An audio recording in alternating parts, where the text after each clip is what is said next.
Yo. Yo, thank you very much kay Jokes MTV sa mga vocalist, kalbo. Yun yung music video nila ni Hana, talaga probinsyana eh. Parang nagpapahiwati. Yan! Ibaon mo ng tuba. Kalimutan ko yun.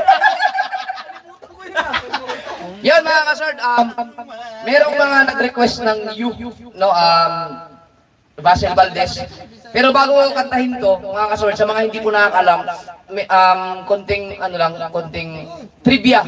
Pero bago tayo magbigay ng trivia, gusto ko lang sa mga small YouTuber dyan na nanonood ngayon, shout out kay Mufan, no? Si Mufan, baka mag-ipon na naman si Mufan ngayon ng mga vlog, no? Bawat isang Soward family na kumakanta, pwede nyo i-upload sa mga channel niyo. Pwede nyo pong gawin yun. Kung gusto nyo mag-upload, halimbawa, i-save niyo bawat, halimbawa, pag ako ang kumanta, pwede nyo i-save. Pwede nyo i-upload sa channel niyo. Yung mga hindi pa monetize dyan, pag si Jokes gusto nyo, pwede nyo i-save lahat ng mga performance namin ngayon. Tapos i-upload nyo pa isa-isa. Baka makatulong sa mga channel niyo. Walang problema, okay lang. Yan, baka sana pag napanood ko yan, i-share ko yan sa community ng sa channel ko. Ang nag-upload niya.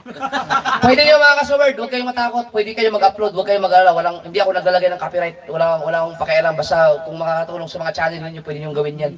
Pwede niyo i-upload. Halimbawa, kakanta ako ng iyo, pwede niyo kunin yung clip na buong kanta ng iyo, tapos i-upload niyo sa channel niyo para ma-monetize kayo kung sakaling makatulong man. Walang problema yan.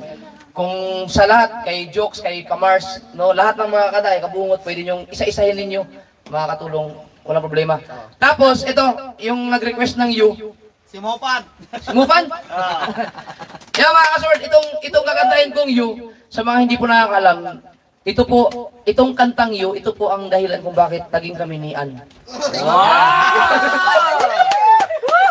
Ito po yung kinanta ko, kaya hindi po, mahilig kumanta ng babaeng to. Subukan ko kasi sabi ko pa, mahirap, hard to get. Yeah.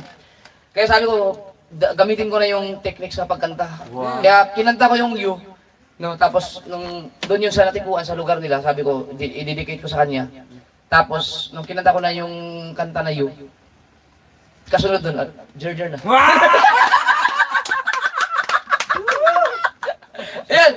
Yan, so sa mga hindi po nakakalam, itong you po ang dahilan kung bakit sa pagdating sa kanta, no?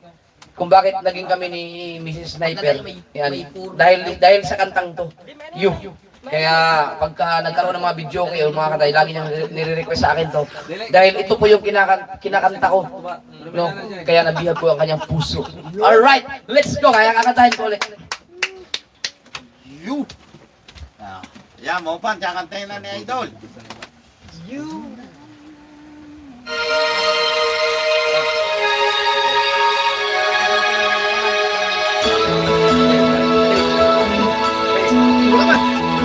Hey.